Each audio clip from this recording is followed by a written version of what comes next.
So Ace Bailey, if you did not follow along, and chances are you did not, perhaps you missed it. So Ace Bailey did not want to get drafted by the Utah Jazz. In fact, he only wanted to play for one of three teams. Now, Bailey declined to work out for the Utah basketball team, and the Jazz were not one of his preferred destinations. He was hoping to get picked by the Washington basketball team, known as the Wizards, the New Orleans team, known as the Pelicans, or the Brooklyn team, known as the Nets. Those were the teams he wanted to play for. Let me point out, in the history of the NBA, no one has said they want to play for Washington, New Orleans, and Brooklyn. He's the first guy to have those three teams. Anyway, he wanted to play for those teams, and he was trying to jerry-rig the draft. He was trying to manipulate the draft. And so he had this whole plan. He wasn't working out for anyone. So Danny Ainge came in, and his Nepo baby, his Nepo son, Austin Ainge, who got the job because his last name is Ainge, and his dad runs the Utah Jazz. So Danny Ainge is like, I don't give a damn. I don't. If you don't want to play for the Jazz, I don't care. They determined that Ace Bailey was the best available player at the number 5 pick in the draft. So once regarded as a top 3 player, Ace Bailey was available with the 5th pick. And abracadabra, hocus pocus, the Utah Jazz, surprise, surprise, surprise, picked a player that didn't want to play for them. So let us discuss the question. What message did Danny Ainge and his kid, representing the Utah Jazz, send to Ace Bailey? All right, so that is the question. So on this one, I've got harmonica, Vespa, and if that was not enough, we've also got the magnum opus. And we will combine all of these things together, and we are going to make a delicious, delicious cookie sundae, which is my go-to. That is my go-to. The cookies mixed with the ice cream and oh, my God, so good. All right, so number one. Danny Ainge. What he did here is he didn't send Ace Bailey a text message. He didn't do that. He didn't send him a nice gift package, a care package. There was no fruit basket from Danny Ainge that included like a pair of headphones or some handwritten note.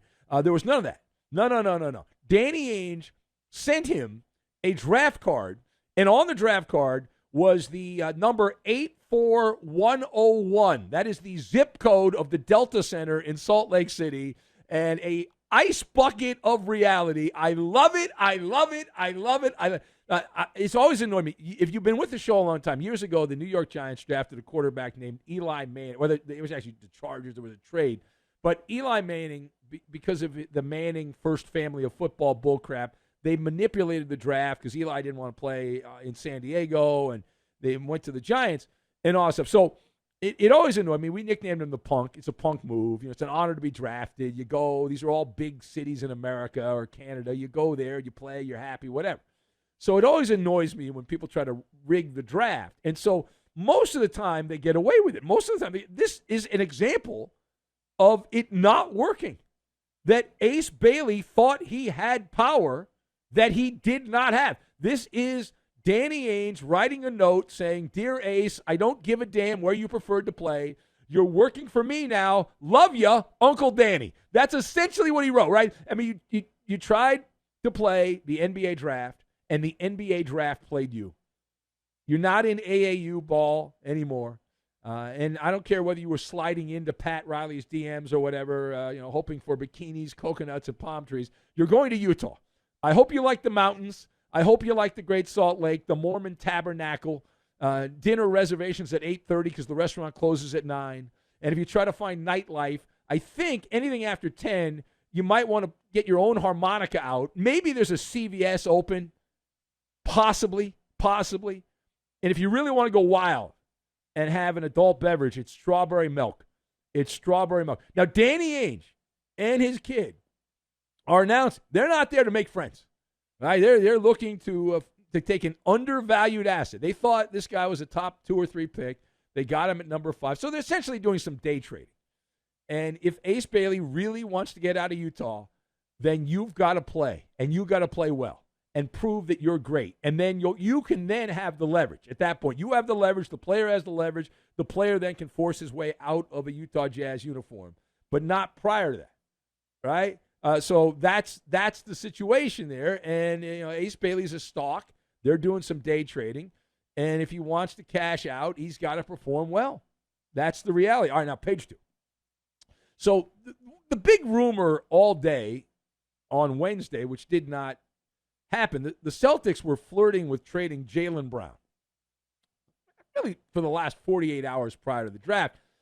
However, at least on day one of the draft, they ultimately decided not to pull the trigger on any kind of blockbuster deal. So now that the first round of the draft is over, is there a big chance, a little chance, or no chance that Jaylen Brown is traded by the Celtics now that the first round is over? So my response on this one, okay, there is a chance. It's not a big one, and it's not a no chance. Like more of a keep your eyes peeled just in case some kind of alert comes in from Shams. And so it's that kind of a chance. Because Boston gave Jaylen Brown, was it $300 million, I believe? So he's a basketball Ferrari at a $300 million player. And now they're wondering if they should trade him. And if they trade him, what are they going to trade him for? A Vespa and a gift card from, I don't know, Panera Bread or something? Maybe that's what you're going to get. For now, Jaylen Brown is the last man standing on a suddenly wobbly throne. The Celtics were the champs. They're not the chumps yet, but they're closer to being chumps than they are champs at this particular moment. Jason Tatum's on crutches. The Celtics are downsizing. They dumped Drew Holiday and Kristaps Porzingis. They saved themselves $200 million, and they're so pathetic that the Boston fan, a lot of them are excited because the owners saved money on the luxury tax. Like, what is that?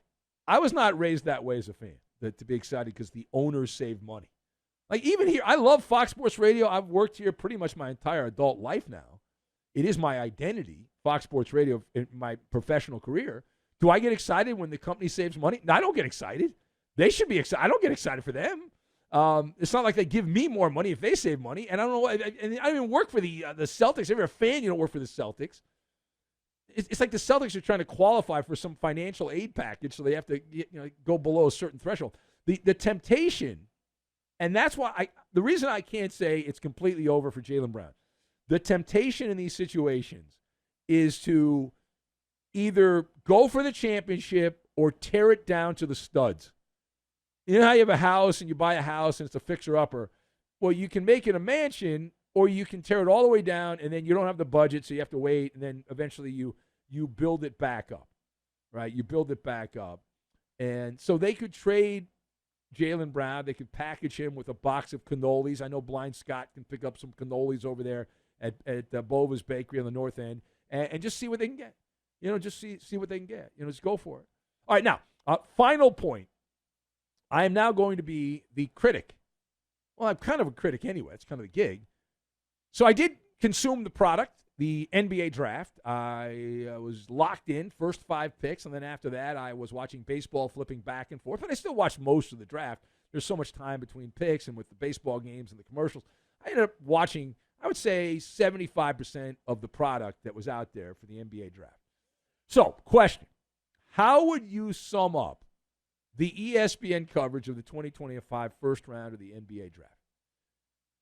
So on the notes app on my phone, I jotted down 2 words. 2 words. Comic relief. Okay, comic relief. And I think we have some sound we're going to play here in a sec. The worldwide leader of whoopsies. They turned the NBA draft coverage into a blooper reel with a budget, I guess. I mean, this was a masterclass on how to be standing under the basket, wide open, and fumble a layup. No defender in sight. No defender in sight. So let's start with a very awkward red carpet moment, because you need a red carpet at a draft. They've been doing this for years. So the ESPN cameras were there. They had the graphics. They had everything ready to go, and they managed to misidentify Cooper Flagg not once, but twice. Now, first, they slapped his name under Ace Bailey, if I remember correctly. Then, in a really impressive display of consistency in broadcasting, they called Dylan Harper Cooper Flag, which would not be a problem if those guys were not black and Cooper Flag is a white guy.